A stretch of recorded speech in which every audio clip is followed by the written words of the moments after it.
నిద్ర చాలా అవసరం, కానీ మీరు ఎప్పుడైనా ఆలోచించారా మనం అసలు ఎందుకు నిద్రపోతాము? నిద్రలో 2 ముఖ్యమైన దశలు ఉన్నాయి. REM, REM, rapid eye movement, ఇంకా నాన్ రెమ్ అంటే నాన్ ర్యాపిడ్ ఐ మూమెంట్ అన్నమాట. మొదట మనం నాన్ రెమ్ దశలోకి వెళ్తాము, తర్వాత రెమ్ దశలోకి వెళ్తాము.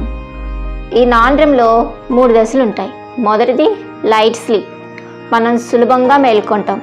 రెండోది డీప్ స్లీప్, ఇది శారీరక పునరుద్ధరణకు చాలా ముఖ్యమైనది. మూడోది డెల్టా స్లీప్, దీని ద్వారా మన శరీరంలో హార్మోన్లు విడుదలవుతాయి. రెమ్ నిద్రలో మన కళ్ళు వేగంగా కదులుతాయి. ఈ దశలో మన మెదడు చాలా యాక్టివ్గా ఉంటుంది. దీనివల్ల మన మెమరీ మరియు భావోద్వేగాలు కన్సాలిడేట్ అవుతాయి. నిద్ర వల్ల చాలా ప్రయోజనాలు ఉన్నాయి. ఇది మన మెమరీ కన్సాలిడేషన్